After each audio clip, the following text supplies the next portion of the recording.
Les phases de la gestion de projet. La gestion de projet comporte un vaste ensemble d'activités plus ou moins complexes. Pour ne pas perdre le fil, il faut entreprendre les projets en suivant des étapes prédéfinies. La liste qui suit ne constitue qu'une description sommaire des activités de gestion.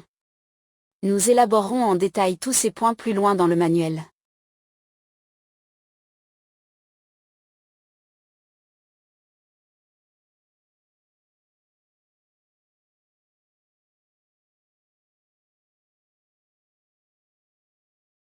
Les fonctions préliminaires. Avant d'entrer les tâches de votre projet, il est indispensable d'établir vos préférences quant à différents paramètres du logiciel.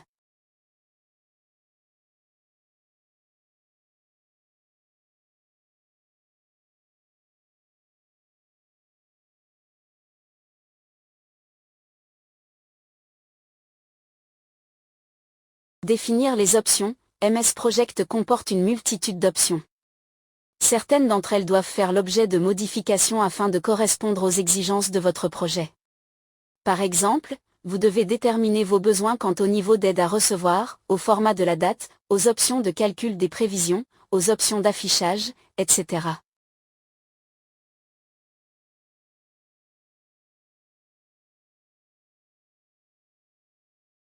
Définir les horaires de travail. Avant de commencer à entrer les tâches, vous devez déterminer en détail tous les horaires de travail que comporte votre projet.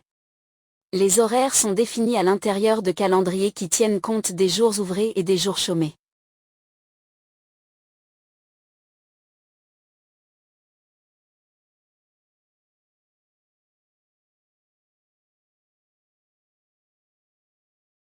Définir les informations générales. Les informations générales comportent, entre autres, la date de début, le calendrier, le titre et le nom du responsable de projet. Ces données peuvent sembler futiles à première vue, mais ne vous y fiez pas. Quoique générales, elles sont néanmoins vitales.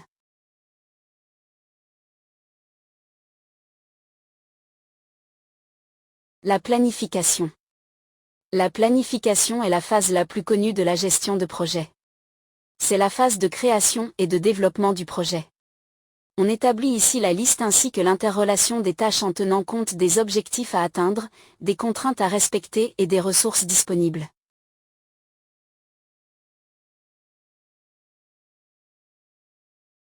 Faire la liste des phases et des jalons du projet.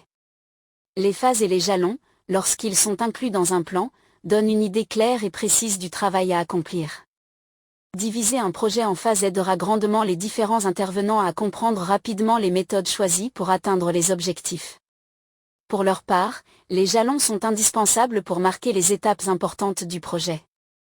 Ils sont utilisés pour déterminer les dates de tombée, de signature de contrat, de fin de phase, ou tout autre événement d'importance.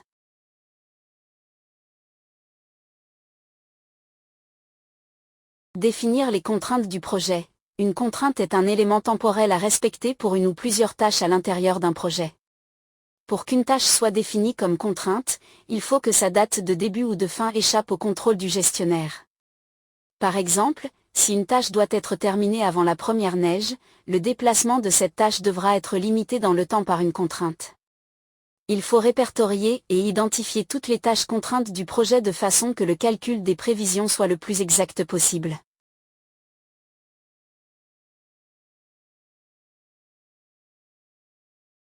Affecter les ressources aux tâches. Un projet est divisé en deux grands axes, soit d'un côté les tâches et de l'autre les ressources. Lorsque nous affectons des ressources aux tâches, nous établissons le lien entre ces deux éléments.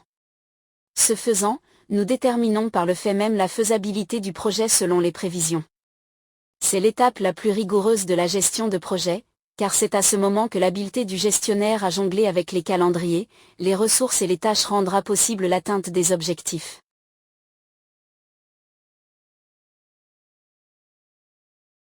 Revoir et corriger les conflits lors de la planification.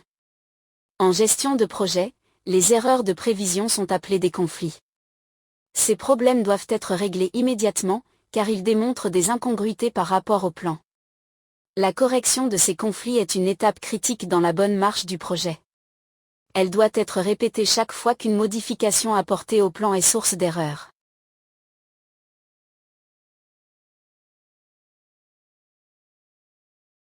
Le suivi du projet. Le suivi du projet est la dernière grande phase de la gestion de projet.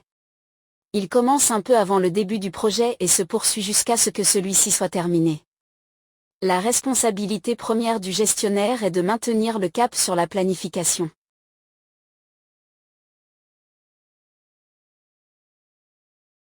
Définir la planification initiale. La planification initiale doit être définie une fois seulement avant que le projet ne commence. Au sens figuré, la planification initiale c'est la photo de vos prévisions. Ces informations sont enregistrées de façon à permettre la comparaison entre vos prévisions et le déroulement réel du projet par rapport aux objectifs mesurables de coût, de travail et de durée. Effectuer une mise à jour régulière du projet. L'étape de mise à jour du projet doit être faite selon une fréquence prédéfinie et connue de tous les intervenants. Elle comporte deux opérations distinctes. Il faudra premièrement mettre à jour les tâches qui ne se sont pas déroulées comme prévu. Par la suite, il faudra faire la mise à jour du projet selon les prévisions, de façon à obtenir un pourcentage de réalisation qui correspond à la réalité.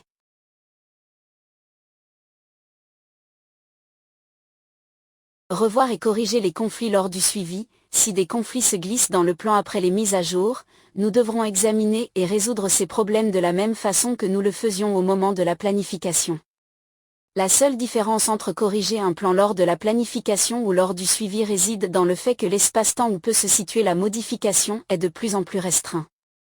En effet, lors de la planification, les correctifs peuvent être faits n'importe où dans le plan. Par contre, lorsque le projet est en cours, la solution devra obligatoirement se trouver entre la dernière date de mise à jour et la date de fin de projet.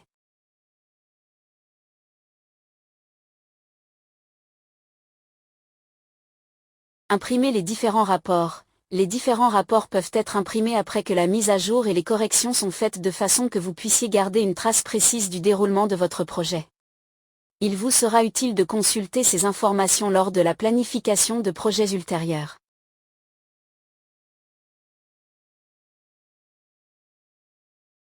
Clôture. S'assurer du bon achèvement du projet et qu'il a été réalisé à la satisfaction du client. Le cas échéant, prendre les mesures transitoires qui s'imposent et, éventuellement, faire l'évaluation a posteriori de son déroulement et de sa performance.